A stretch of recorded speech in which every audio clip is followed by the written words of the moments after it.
Yeah, you're not you're All right, teammates. We are back once again. If this is your first time listening to the Move Swiftly podcast, welcome to the number one show on innovative teamwork. Great to have you. Looking forward to having you back for more. To my regular listeners, you already know how I get down right to the point, and I always tell you, like I tell you before we start every episode, whatever the challenge is, whatever the obstacle is, whatever it is you may be feeling like you're going through that's getting in the way of whatever goal you may have, we are here to indirectly tell you you are not going through it alone. Today, I have someone that is absolutely going to take this mic and rip it. I mean, actually turn it on fire when it comes to the self-development, when it comes to the work he's done, when it comes to taking just a negative, taking something that's negative that happened to him and turning it into an absolute positive. Jim Jacobs, founder of Focus Insight. Welcome to the show. How are you?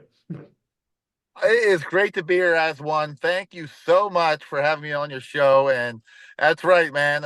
We got to turn every negative into a positive. We don't really have an option, do we? So I appreciate being here and I appreciate you. Thank you, my friend. Yes, and you are someone who, again, and for you listeners, you guys know this about me, and I would encourage you to be the same way. Whenever you hear something that's really positive, or you hear positive-minded people, or you're in a situation where you have the opportunity to take something from a positive-minded person, take advantage of it. So I was listening to you earlier this morning while I was working out, and you had re-quoted somebody else that you heard about. It's you're not always going to make the right decision, but you could always make the decision right. And I quoted that on my regular video. And that's where I want to get things started off, man, because like you, I have a sports background and I'm always looking for ways to merge the sports world and what you learn on the athletic field, whether it's the ice rink, whatever it is when you're playing sports. I'm always looking to merge those lessons with business owners.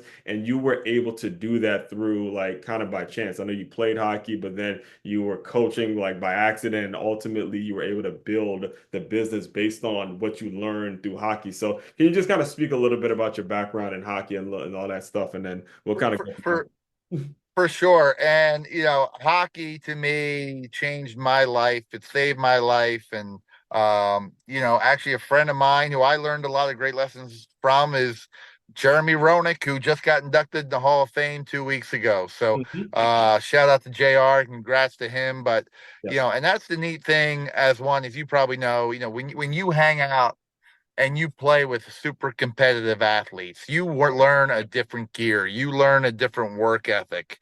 Yes. Grabbing chicken fingers after a practice is not acceptable, right? Even the little things like that you Right. don't think of, the little details that you don't think of. Right. You might had a great practice and you don't think about the diet, you don't think about the sleep, you don't think so so much of sports translates over to business. I mean, you wrote a book on it. I don't have to tell you, Yes. but you mentioned that, right? You don't always have to make the right decision. You make a decision, you make it right. And Right. that's Man, from that was a powerful one, man. That thing hit me. Yeah, who was it? Andy? What you said Andy that? Andrews and the Traveler's Gift.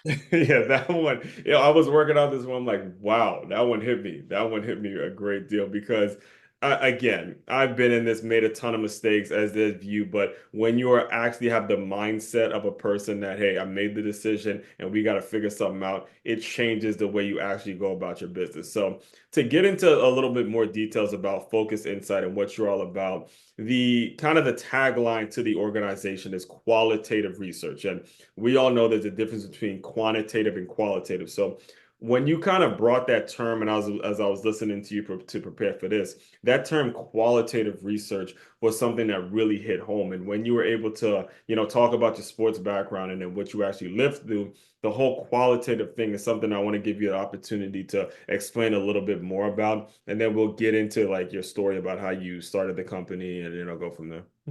Sure. I mean, qualitative research is really people it's the quality of the interviews, in-depth interviews, right? When you want to get something done, if you're looking at a Tesla, right? When they're building a Tesla, they got in-depth interviews with people to see what they wanted in a sports car. It was great, it was electric, but you know what? They didn't want an electric car that was gonna be like a golf cart, right? They wanted a high performance, so those are where qualitative interviews come up, and it doesn't have to be about cars. It can be about anything. Right. And it's such a huge part of of business every day. And that's what we do. We find people for major companies to give them their opinions on products, services, and whatnot. So I think more important than kind of what we do is our mission. And our mission is improving lives daily. And we do that by, we help people make additional money to be in a study, on a night or weekend.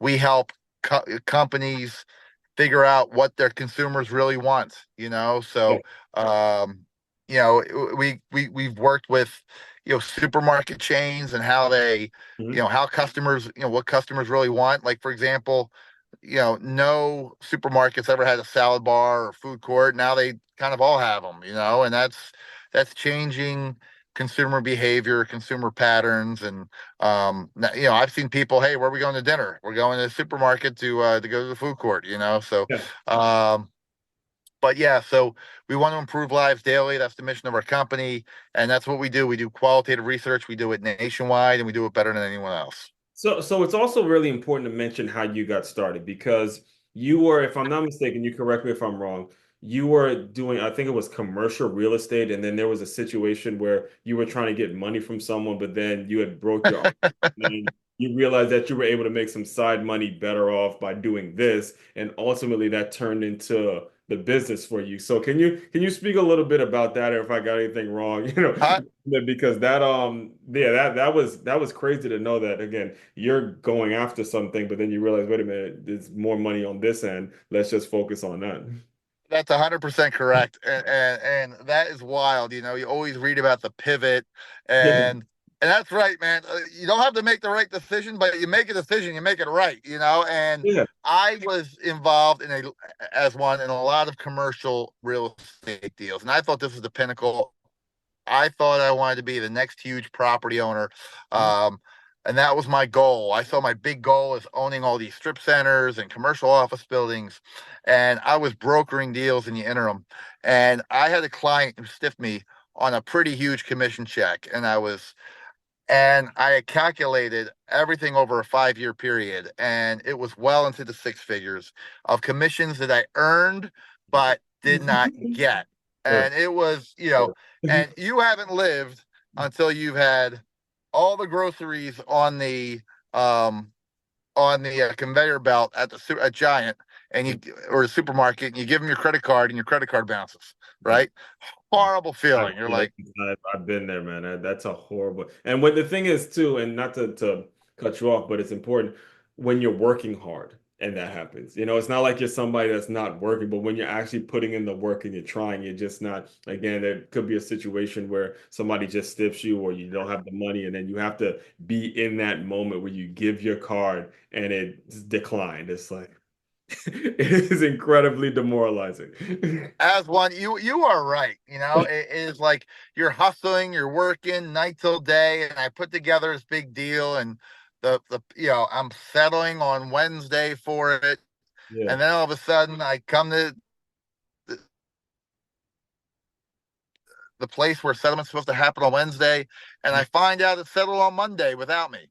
Okay, so I'm like, and I was cut out of the deal. So even though I had it in writing, and then I'm chasing them after.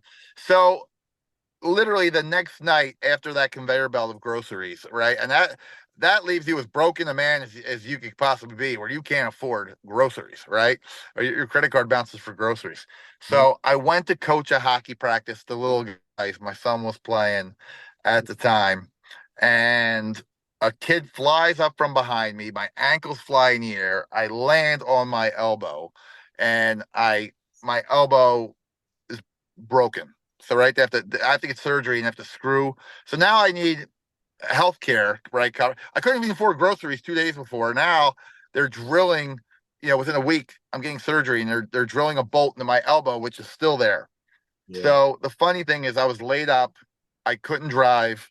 I was on Vicodin and just painkillers and hanging out. And a friend of mine had a market research business and said, "Hey, we have a study on Facebook. Would you like to be in it?" I said, "What do I do?" "You log your habits on Facebook for a week, and Mhm. I'll get like $300. I said, "Wow, I can do that. That's easy." and then I kind of started figuring out the business. And I mean, I don't know about you as one, but I'm the kind of guy like when I go in a restaurant, I'm like, okay, and I used to work in a restaurant as a waiter, but side hustle, main hustle in college. But Mhm. you start looking around and you're like, okay, well, each table must make this, and right, I start calculating numbers in my head. So I started figuring out, well, if I can get this many people in market research, we could do this, we could do that. And to make a long story very short, it turned out to be a better business than Mhm. my real estate business because I had returning clients who, right, when you buy a building or you transact a property, even if you own a lot of properties, it's usually only maybe a couple transactions a year. This was just repeat month after month. Right. It wasn't subscription revenue, but they would often come back, Mhm. and I loved it. And we scaled that from me to we had 40 people. We went Inc. 5,000. And this is all funded by myself.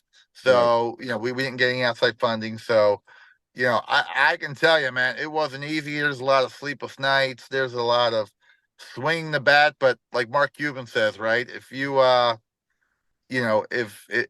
3 for 10, you're in the Baseball Hall of Fame. If you go Wow. 1 for 100, you're in the business hall of fame, right? So all you gotta do is get 1 out of 100, right? So I figured, well, if this business doesn't work, I just have another 99 to go, and at some point want to be successful. So that's Right. always been my mindset. And also, the point I want to make sure we don't get brushed over is how low you actually were. All right. On one end, listen, I can't afford my groceries, but I'm going to go try to coach my son's hockey team, which I'm sure the mindset going into that, as someone who coaches and teaches kids all day, going into that was probably something you did not feel like doing at all that day. But then ultimately, now you break your arm, and then you really got a problem. And the going into where you were, I'm a firm believer in the saying, it's darkest before the dawn. It's darkest before something good is going to happen, no matter how dark it actually gets. And eventually your instincts take over because what was there, listeners, it was a group of people, a circle of friends that thought of him during this for a Facebook group, and that's what was able to pull him up. Something that's very small. He just said it, babe, some side muscle, some side money, $300 or whatever it is, something really small that turned into his answer going forward to get out of these dark times. And too often do we not pay attention to these little things, or we take these little things for granted when we don't realize how important they actually are. And you had already beat me to it. I was going to ask you about this, but when it came to like kind of setting the stone or taking a next step to your company, when you mentioned, whether it was the Teslas or the Googles or be labeled on ink and all that, what was it? You have a really interesting story in terms of who you brought in as a team member, who you brought in, the people that you were willing to work with at this point. Can you speak on a little bit about what your process was in terms of who you brought in and who you were going to bring in to help scale the business? Yeah. So, I didn't know how to hire employees and whatnot and, You're and hire commercial, like you were people. used But to doing your own thing at that point. yeah, right. So, I mean, I did have a commercial real estate brokerage, but that was a little different of a business. I was kind of every person was an independent contractor, and it was kind of you ate what you killed, and there wasn't really much supervision. This I like better because you know I was fully trained because I played competitive hockey for a long, long time. Mhm. So you didn't have to love all your teammates, but you had to respect them and you had to get along with them. Yes, And I'm glad you made that point. It is important. All right, because listen, the difference I've seen from sports to actual quote unquote real world is there's a level of disrespect that others have with coworkers and they don't say anything. They don't solve it. But like in sports, if you don't like someone, you handle that situation in the locker room or on the field or whatever. But at the end of the day, the respect is going to be there because of what y'all are going through, whether you like them or not. But the problem in the quote unquote working world is a lot of folks don't respect who they work with every day. And you know what? One of the things I hate, and I even like saying the word hate, but I hate when they say we're a family at work. Okay. And I'll tell you why. Because Netflix has a great you can Google it. It's called the Netflix Culture Deck. And Netflix says we're not a little league baseball team. We are like a professional sports team, and we're looking for the best position player at every position on our team. And Right. I was like, wow, you know what I mean? Like we want to compete, and we want to compete for the Super Bowl every year, right? And I use all these analogies, right? We compete for Super Bowl every year. We have a salary cap, so we got to make sure we fit within the salary cap, um business and the NFL team are so very similar, right? And you got to figure out the best people you can get in the most pivotal positions and stay within budgets. I Hmm. just think that's a great, great way to look at it because, I've had teammates who I have loved and still love off the ice. I love getting together with them. I love, tell jokes, we'll grab lunch. Right. But you know what? They weren't very dedicated to good hockey players. So you know what? When I was on the ice, I wanted to play with someone, but you want to play with the best guys you can. Thursday night, and Exactly. Thursday night, I lived one of my dreams. I love pro hockey, but I ended up playing online with Eric Lindros. Yeah, and I watched Eric Lindros play. I ended up scoring a goal. He passed it to me. We're joking around after, but like when you play with someone who is world class, like one of the best Right. in the world, and you're like, wow, you know what I mean? He was, you know, a little bigger, you know what I mean? Had a little belly on him compared to when he was It in happens. his Yeah, it happens. prime, but Well, I live in Florida. There's a lot great, of great. Irish pro players that they got a little they start working out, but this the mindset is still there. Oh, the mindset's still there because it's all fun and laughs, a little charity. Then once the game starts getting a little tight, like these guys lock in, The mindset even kicks. though they've been retired for 20 years. So it's yeah, it's something else. So as one great, great, yeah, great analogies for sure. So when it comes to the business, though, can you walk us through a little bit about the day-to-day? Because I would imagine the term qualitative research is new to a lot of people. How do you go about serving your clients, and what's the thing that you actually do for them, and all that good stuff?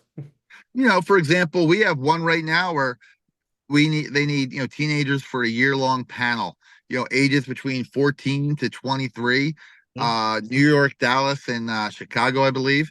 And it's people who use social media. Well, that's easy, right? Because and what's it about? They test different algorithms with them. They ask them what they like, what they don't like. I mean, you look at something like TikTok, that's taken the world by storm. We've done a ton of studies with TikTok and Instagram Right. and Facebook, and it's really neat because I mean, maybe 10 years ago, well, maybe I'll go 20. I don't know how long social media's been around for. Maybe it has been 10. It probably is 10 now, but at one point there was no social media, so it was trial and error. Hmm. What do you want to see? What don't you want to see? How many things worked, how many things didn't work. Um, so yeah, so at any rate, so qualitative research is really getting good insights, in-depth opinions. Like if you take a survey, that's great, but it really doesn't it gives you the numbers, but companies want in-depth opinions, insights into what the problem is in a boardroom, in front of a board of directors, in front of a CEO, where they can make recommendations to see what's going on. I mean, we work with the NBA, with eBay, with Pinterest. I mean, with some major, major companies. So it's a fascinating business for sure. Well, this is an important point to remember because this is not something that you learn in the school system, guys. This is not a job that you go on Indeed and look for. This is actual people that are actually really they want to do something great. They want to do something significant. And I've been to a ton, I've been to a lot of different schools. I'll probably talk to you for hours and hours about all the experiences I've had in the education system. But what constantly gets missed is the concept of professional development, professional and personal development, and how young people can go about feeling a part of feeling like they're significant in some lane. All right. And when you're talking about finding kids that maybe are really into TikTok and them finding a place, or, some new project, some new CEO has an idea, whether it's eBay, whether it's the NBA just wanting to get research, how do you go about, being able to explain this to people so you can work with more folks? How do you go about getting the word out to folks to say, hey, Focus Insight exists and there's actual jobs for people who need this particular thing, and you can actually build your career around doing this type of stuff. For sure. I mean, people who've been in our studies love them. I mean, we target a lot of, either corporate clients or market research companies, and they're the ones who hire us and pay us in order to get people for these studies. And then we find a lot of people via social media or our website at focusinsite.com. You simply join a panel. So it's Focus, FOCUS, INSITE. You can find us on Instagram. You can find us on Facebook. All you got to do is like, join the community, sign up for one of our studies. We have a link. We'll ask you 10 to 20 questions. And then if, should you qualify, we'll pick you, we'll call you, we'll get you. That's our whole business. We get you set up and we'll get you scheduled for, it's usually a Zoom interview just like this. So, whereas one, we want to ask you about, for example, we've done some pretty cool work with Netflix Yeah. where they would want people who are fans of an author of a certain book. And the whole study is okay. Should we make this book a miniseries? Would you watch it? What would you want to see? What actors could you see in this role? What actors could you see playing this part? So Uh, it's really kind of neat. And then it comes back and they're like, oh wow, it's a good idea. So And you would um never know that though. You would never know that. Like, you right. would never know that there's actual people that are actually doing on the ground level, doing that kind of research to grow companies, to grow businesses. I mean, I use the example all the time of Steve Jobs, where there was an already MP3 player that existed, and he said, "Hey, there's an iPod. We're going to tell people they want the iPod. All right, like get this everything, but we're going to tell folks we want the iPod, and you see what he's been able to do. So, you Yep, know, 1,000 songs in your pocket. Yeah, exactly. unreal. All that being said, I do want to be very respectful of your time. Can you just tell, I mean, you sort of already touched on this. Can you tell people a little bit about what the overall vision is, what's next? Like if you had a 10 to fit, maybe 10, 15-year plan on what you want the company to be, kind of speak on that a little bit. Yeah, well, our mission's improve lives daily. So, we want to be the number one place to go to. We're looking at potential partnerships and acquisitions right now. What we want to do is, a lot of people do not know about focus groups, market research groups. It's kind of, I mean, I, I know people like, I never heard of this, and Right. we want to change that. We want to make this very, very transparent. We want to be the leader.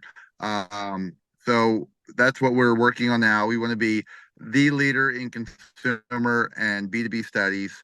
And, and really, you have opinions on a different product or this or that. We're actually working right now on an AI model, on a special software AI model where Yeah, we'll be able to identify I'm a writer and I people. literally started using Chat GPT for like little things. I'm not gonna ever have them write my articles, but it's something I've been using. It takes a lot of time from trying to write everything. So I might have to jump in Well, to that. let me tell you what I do. I have my own. I have the premium Chat GPT. Uh-huh. I have my own blog GPT. I uploaded it with all these blog articles that I wrote. Oh, I said, please analyze my writing style. And I like to be motivational, similar to like a Tony Robbins, Gary Vaynerchuk, or whatnot. And I will, next time when I write a blog, I'll write a paragraph and I go expand on this and I'll send it.